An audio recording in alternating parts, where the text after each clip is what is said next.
Welcome to the Startups Roundtable podcast, where we discuss the science and art of startups with founders and the broader startup community.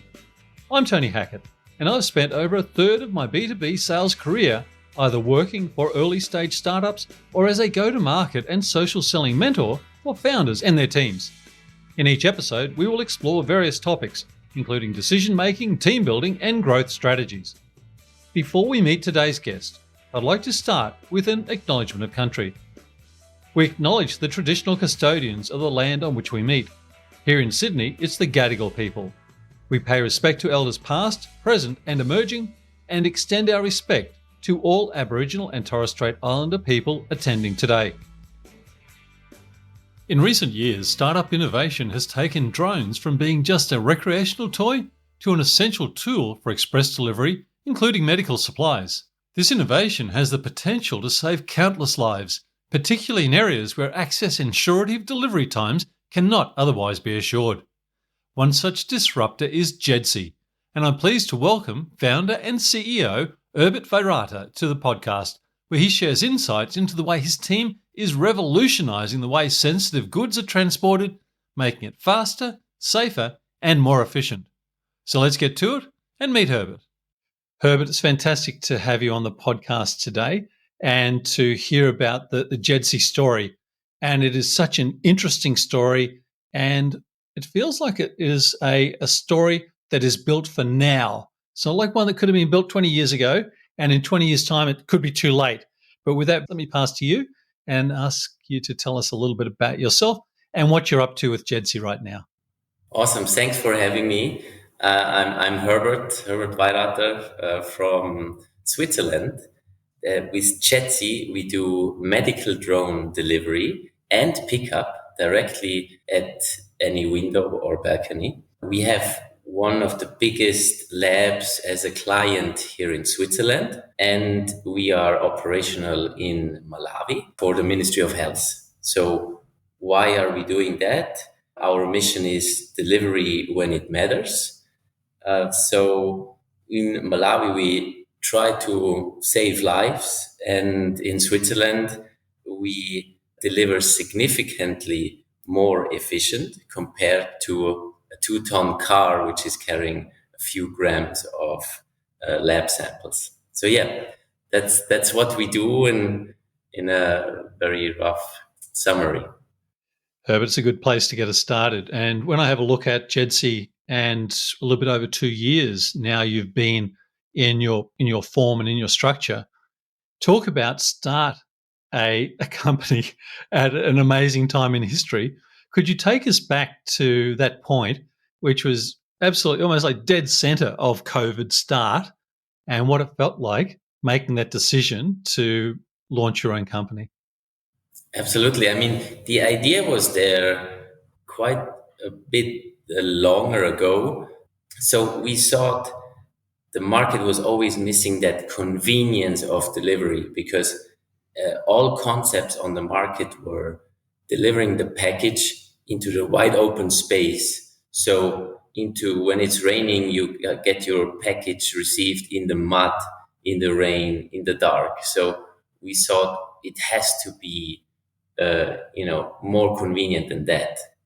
And I mean, the COVID was really kind of also a bit the trigger point, because I was working with the Drone Champions League, which organized events, and obviously that was dead. So it was a good trigger time to really move into that new direction. But as you said at the beginning, I think it was not possible to do this technology even 5 years ago, because the smartphones and the MEMS are developed so quickly that now it's even possible to have such a small and precise measurement device to make such high-tech drones. So for looking at challenges, starting a startup when you literally cannot meet anyone, obviously, and you only have an idea of a product, you can imagine that fundraising is kind of a very challenging task. in that sense.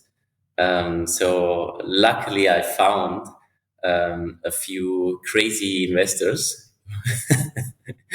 who believed in us, me and Mirko.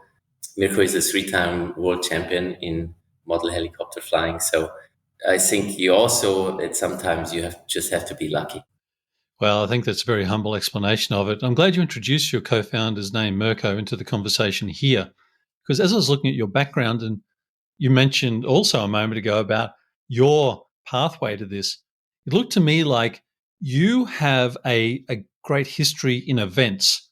And if I was to say making these critical deliveries using the Jedsy technology is event-based, but to have Mirko there with this deep understanding of the technology and maybe how it can be massaged into these new realities seemed to be a really interesting combination of founders with the two of you. What is it like now to say 2 years ago around decision making? It's something that always fascinates me about how we mature or don't in making decisions. But if you looked at that, say 2 years ago to now when you and Mirko sit down, have there been any fundamental learnings or changes in the way you do approach and make decisions? Oh, absolutely. I mean, we're still learning every single day. And obviously with the knowledge I have now, I would do quite a few things differently. But it really was the challenge to get the hardware built and test it a lot. We wanted to get fast iterations, learn fast from one concept. I mean, how the drone looks like now, it was looking completely different at the beginning. So we just had the idea and the obsession for customers that they need to have a great customer experience. So we need to get it to the window. And we pretty much 2 years ago, we were not really sure yet if that can work reliably. So it had to have many iterations, and there was lots of learnings in between. So yeah, it's you never stop learning from every single day, I would say. But Herbert, you talk about iterations, and you're talking about iterations in what is a highly regulated world. You're looking to travel through air, and you're also looking to handle medical content, medical supplies, medical deliveries. Could you maybe speak a little bit to how you have had to take maybe extra steps or try to accelerate steps because of the regulatory envelope that you're working within? The regulatory is basically making sure that we're flying safely. So it in terms of that, it kind of also helped us because you really have to understand all the regulations in place. And at the end, especially here in Europe, we understand it pretty deep now. And let's say 90% of the stuff really makes sense. Then there are a few things which are just a pain, and probably don't bring that much of safety. But in general, it didn't constrain us a lot in the development. It's really a new field, and the regulations are kind of open. You have to then showcase that you can do it this way reliably. And yeah, in that sense, I would say it helped us in the development phase. But obviously, it's not a software company where you just push it out to the customer and learn from the customer directly. That's kind of the difficult path. You kind of have to have a good imagination of how the customer would use it. And so you're not developing stuff which then is not really used, right? So that's like always the very big challenge if you cannot bring the product directly to the customer. In that sense, we I think we were quite able to find a good spot for our product. And the engineering is not to be underestimated in what is your construction, your IP, and you go to market. And for people who'd be listening to us speak now, they may not have had the opportunity, as I have, to look at the videos of your Jedsy delivery, could you maybe just take a couple of minutes now to give an expression of what that drone delivery is and how it differentiates from what people might be defaulting to think about? So we have a very simple, we call it mailbox. What you can, like a flower pot, you hang it on the window or balcony. And our drone, or we call it a Jedsy, the Jedsy then basically docks on it, which is already a big challenge because, GPS is getting crazy close to the building. Then you have more turbulence coming closer, and then landing on like a 1 square meter mailbox is then the first big challenge. So the customer can then open the window and easily put the package in. And in the meanwhile, the Jedsy is charged on that mailbox. So that enables us, and that's also unique on the market, to really have a decentralized approach. So all the Jetsys, they don't have a home point. They deliver something to another mailbox and then they stay there 365 days per year, right? And so there is also no range limit. So you can basically build up a full network which can then serve not only deliveries but also pickups, which are it is completely different. For example, picking up lab samples is a big thing, especially here in Europe, in some countries, because there are thousands of drivers every single day driving to every doctor and getting the lab sample. And it's really, if you think about it, it doesn't make a lot of sense because it's a 2-ton car carrying like a 10-gram lab sample. So that's, and to become a sustainable economy, we have to become also more efficient. It's that efficiency that caught my attention as well, and that surety of meeting delivery times. The number of occasions any of us has had driving along and seeing an express courier that is, and I don't want to do air quotes, but I will, an express courier that is actually constrained by traditional roads, traffic, whatever it might be. But the surety that you bring with Jedsy, I thought that was remarkable. And the simplicity of ensuring that you're meeting the point by having the landing pad at the window on whatever level it needs to be of a building, that I thought was exceptional. So the simplicity of understanding the value proposition, it was really, really strong. The Malawi example that we touched on just very briefly before we started the call, could I ask you to speak a little bit about that and how that started? Because at some point, the technology is interesting and the value proposition is interesting, but there needs to be a trust decision because you're bringing something to the table that is new, that people aren't necessarily going, oh, we have 5 options here. They're needing to make a fundamental change in the way they think about their business process. Well, Malawi is for us an extremely important market in terms of testing our product, but in terms of we were able to serve a first customer, right? In Europe, no chance without any flight experience and so on. So, and they are very innovative and were open for us that we come there and, start operating there. In Malawi, we land on the ground floor on the wall and most of the times also under the roof, which has quite some benefits because if it rains, it really rains hard most of the times. And then in the medical sector, you don't want to go out into the mud, and there is like crazy mud if it's raining. Cars cannot reach health centers anymore.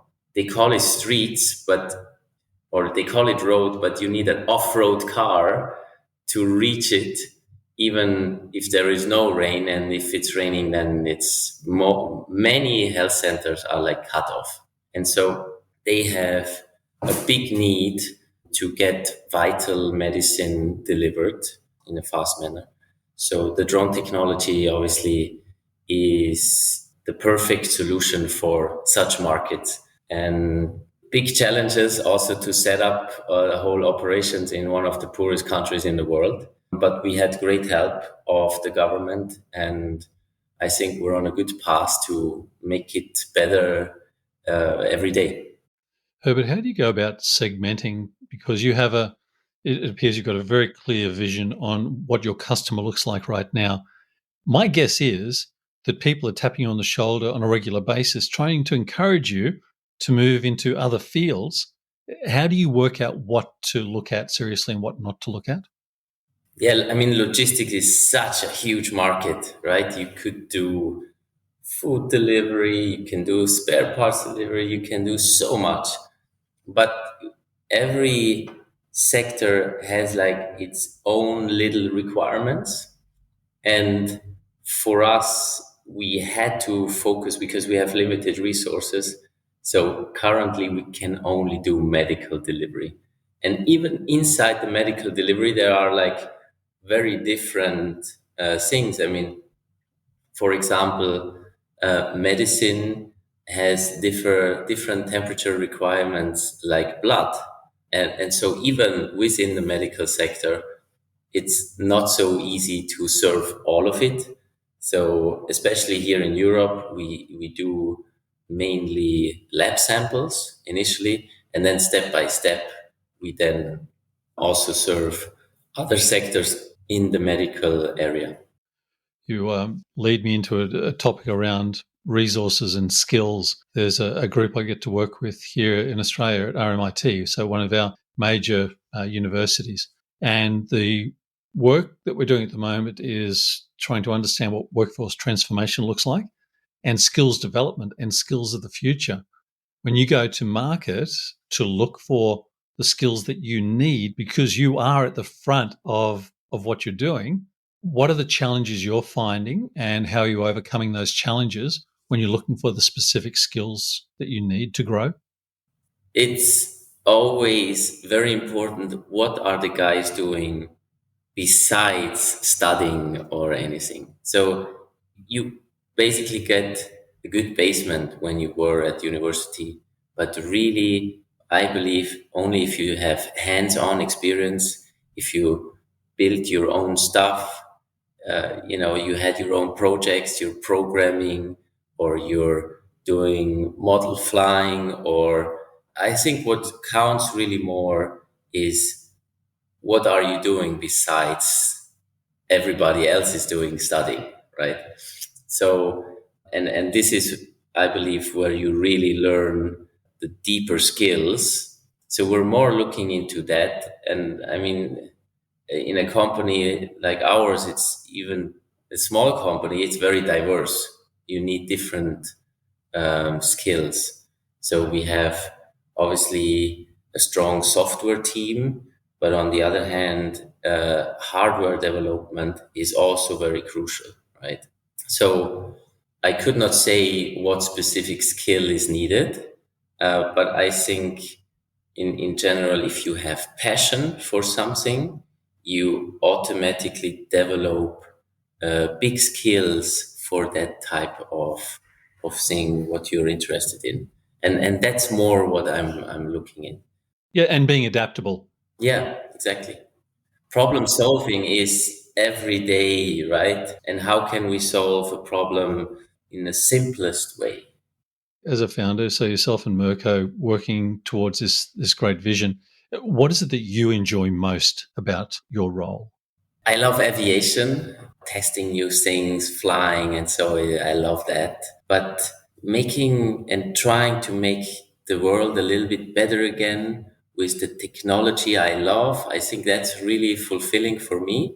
And I can really feel that in the team we have, everybody is passionate, and they believe in our mission. I'm incredibly honored to be and to work in such a great team, which is really, yeah, I think also a big motivational factor. So, yeah, I mean, you can imagine my days are very diverse, from fundraising there to then writing regulation documents. And, it's there are obviously stuff what you like more and less, but at the end, I think it's the mission and the people who thrive you and drive you to push even harder every day. How do you go about attacking the things that you don't like doing as passionately and to fight off the shadow of procrastination? What's your approach? What would be your tips to a founder that tries to look away from the things that are not in their sweet spot? I'm a strong believer of enforcing everybody's strengths. For example, my weakness are really, let's say, real life papers. So everything what you give me in a real paper, I don't like that. So that's why I'm trying to also to build a team who loves doing paper stuff, right? So I can give that to that person. And that's, I think, what the team then really makes great, because you usually then have everybody really skilled and they really like doing what they do, right? And then I think that's kind of the approach what I'm in generally trying to do. But of course, there are things which need to get done. I always say it's like I actually have three kids, so two girls and the company. So if the company is crying at 2 o'clock in the morning on Sunday, I see it as my kid, so you still have to care for it. There is no looking away from it, that's for sure. Do you see, as far as next industries, express delivery, medical is your focus in that? What are the trends by way of industry that interest you at the moment, and have you thinking seriously about your future horizons of product development?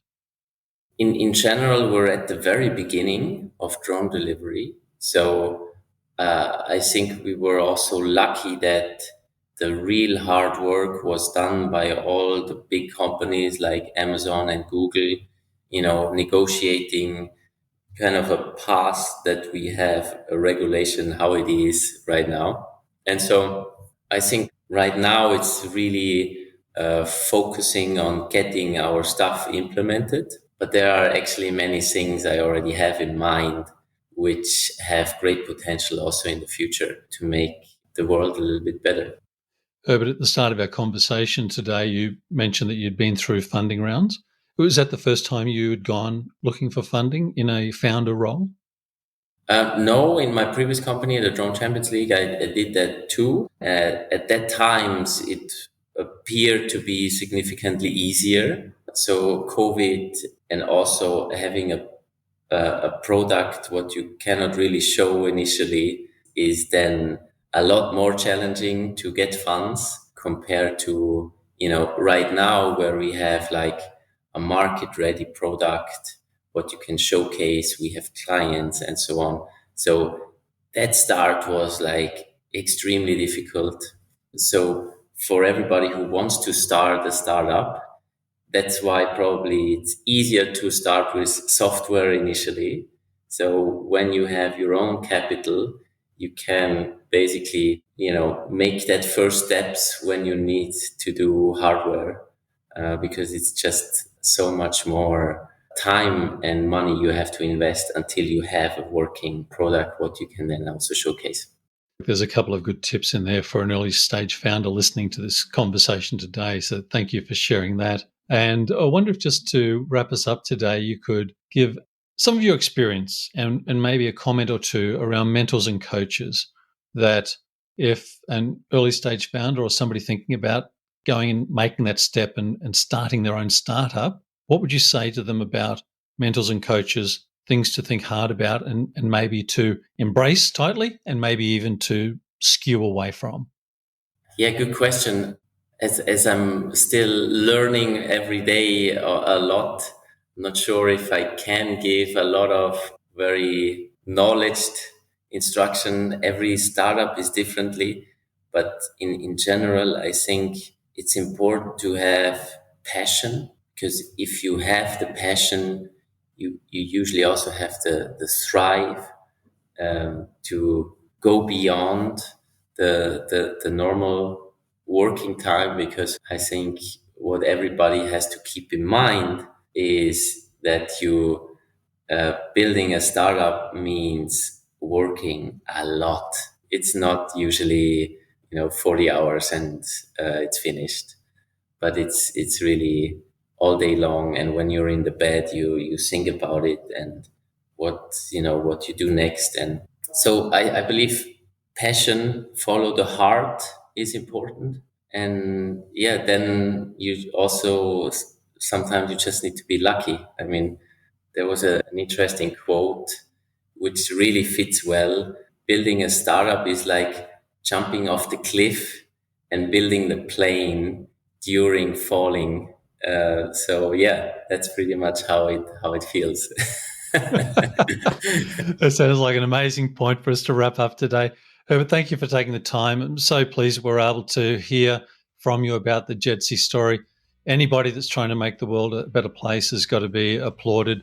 And looking at what you're doing already in these early stages, I'm very excited for your future. So thank you for joining me.